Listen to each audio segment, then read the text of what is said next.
Et sans ça, j'aurais peut-être pas continué autant en tout cas.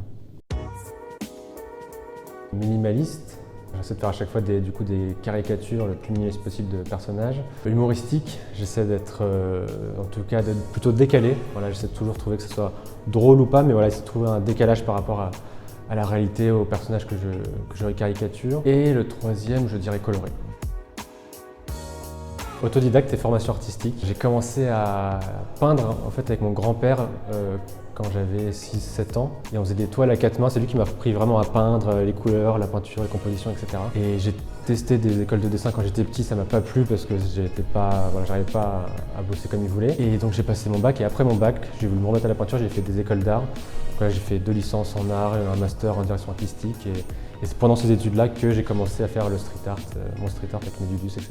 J'ai fait après le bac, j'ai fait ces études artistiques pour tester, pour juste peindre un peu, mais je ne savais pas trop ce que je voulais faire à la base. Et finalement, c'est vrai que j'ai voulu faire de plus en plus d'études car je voulais de plus en plus dessiner, peindre et nourrir tout ce que j'étais en train de créer, dont les dudus effectivement qui sont arrivés en 2012, donc vraiment à la moitié de mes études au final. Je dirais forcément que c'est une de mes expos solo que j'ai fait à la Galerie Sakura. Je pense qu'il y en a 2. Ma première expo solo ici s'appelait Hors cadre et du coup je jouais avec les vieux cadres en dorure que je chinais. Je voulais que ça sorte, qu'il n'y ait pas de limite et que tous mes dudus s'amusent justement à sortir du cadre. Et au final j'avais fait le personnage de là-haut qui s'enlève avec des ballons et en fait on voit les ballons sortir du cadre, on voit vraiment le personnage s'envoler.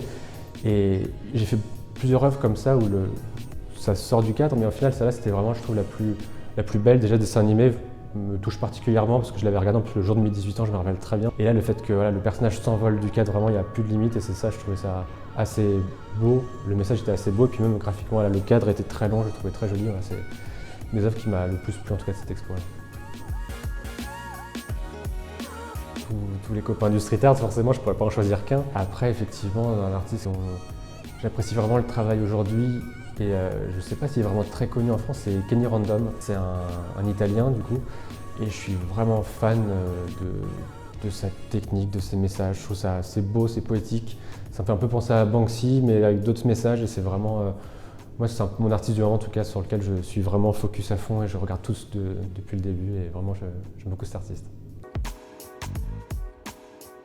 Spontané. C'est vrai que je vais beaucoup réfléchir, je me poser beaucoup de questions. Et au final, les choses dont je suis souvent le plus fier, c'est vraiment... il n'y a même pas besoin de réfléchir et je me dis, même pas que c'est évident, mais voilà, juste je le fais et voilà.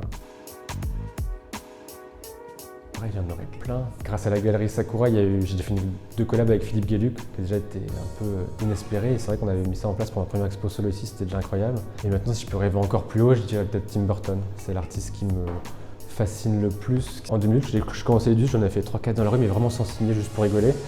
Et j'ai toujours été un grand fan de Tim Burton. Je savais qu'il venait à Paris pour son expo en 2012, à la Cinémathèque. Et au final, là, avant sa venue, j'ai voulu faire une série de collages, j'en ai fait 9 je crois, en hommage à Tim Burton et surtout ses films. Donc, à chaque fois, c'était Tim Burton Dudus qui tient la main d'un de ses personnages, etc.